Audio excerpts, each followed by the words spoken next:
अभी हमारा एसआई का है 26 तारीख को, फीमेल एसआई और मेल एसआई। तो उसमें वैसे तो हम क्या रणनीति करते हैं,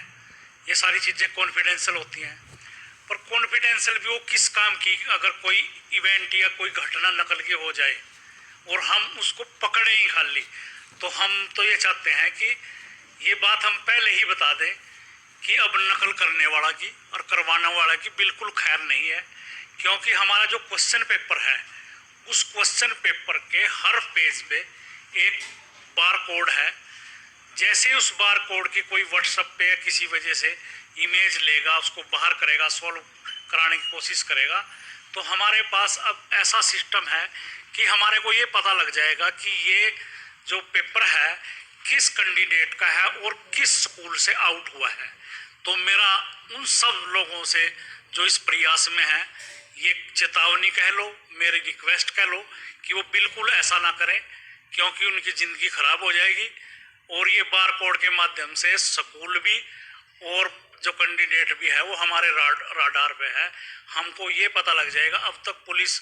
ये जांच करती थी कि पेपर कहाँ से आउट हुआ, अब हम पार्टिकुलर उस व्यक्ति के पास पहुंच गए हैं और उस स्कूल के पास पहुंच जाएंगे जिससे पेपर लीक होगा। हमारा रिसेंटली 26 सितंबर को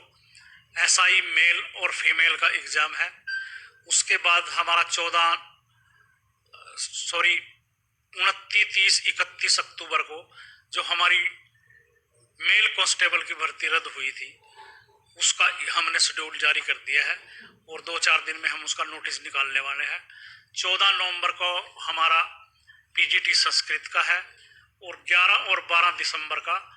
हमारा जो है वो ग्राम सचिव और पटवारी का है। अभी जो आपने पीछे देखा कमांडो की जो पीएमटी और पीएसटी हुई थी, उसकी दौड़ हमारी 29 सितंबर से शुरू होने जा रही है। 3 दिन कमांडो की होगी, इतने तक हमारा फीमेल का रिटर्न का एग्जाम आ जाएगा और 7 गुना जो लड़कियां हैं फीमेल कांस्टेबल, उनका भी दौड़ का कार्यक्रम होगा और तब तक हमारा एसआई का भी रिजल्ट आ जाएगा रिटर्न का, उनकी भी पीएसटी यानी कि दौड़ वो इसी कंटिन्यूटी में अक्टूबर के पहले दूसरे हफ्ते में ही हो जाएगी। आपने किया, ये हमने रीओपन की थी 15 दिन के लिए, फिर बच्चों की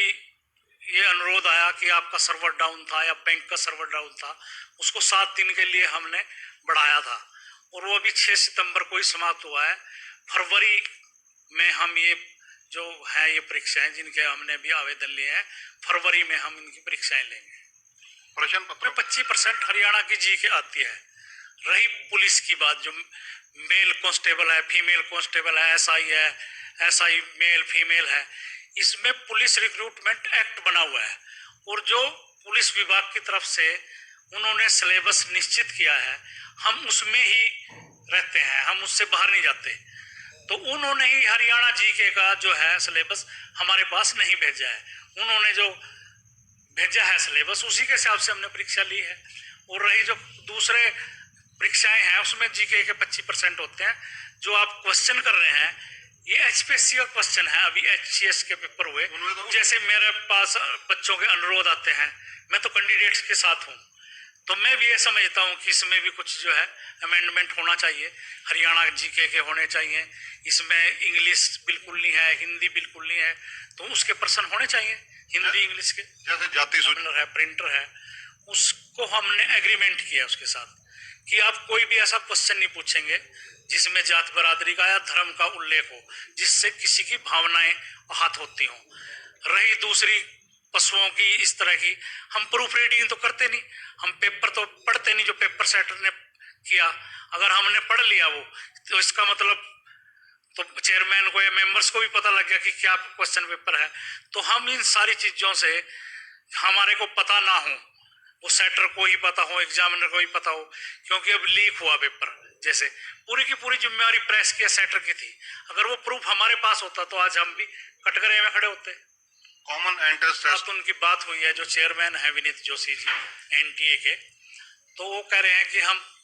दिसंबर में आपकी परीक्षा जो सीईटी है वो दिसंबर तक करा देंगे और उनके साथ हमारा भी आजकल में एग्रीमेंट होने वाला है। कुछ स्पष्ट करना चाहता हूँ कि जिन एडवर्टाइजमेंट हो चुके हैं जिन पदों के लिए, उस पे सीईटी लागू नहीं होगा। क्योंकि ALM की एडवर्टाइजमेंट हो चुकी है और इसके 3 शिफ्टों में पेपर भी होने थे ऑनलाइन। कोई लीक की घटना कुछ ऐसी सरकार के पास इनपुट थी तो हमने एक शिफ्ट का पेपर भी ले लिया था, 2 शिफ्टें बकाया थी तो हमने उस परीक्षा को रद्द कर दिया था और नवंबर के मध्य में हम ALM का पेपर लेने जा रहे हैं। और जेईज का तो इकोनॉमिक के नंबर थे वो 10 थे, मैक्सिमम 10 ले सकता था, तो उनका वैसे अगर विभाजित करें उनमें 20 थे वैसे तो वो,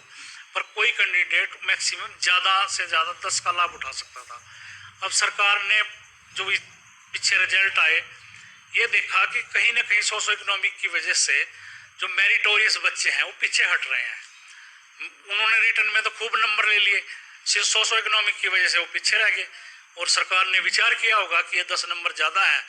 तो उन्होंने जो CET लागू किया है, कॉमन एलिजिबिलिटी टेस्ट, उसमें एक नोटिफिकेशन के माध्यम से इन 10 नंबरों को 5 कर दिया है। 24 मार्च से आज तक हमने 7,000 लोगों के रिजल्ट दे दिए हैं जिनकी ज्वाइनिंग हो चुकी है और रही 31 दिसंबर तक की बात, हम 15,000 लोगों को ज्वाइनिंग करा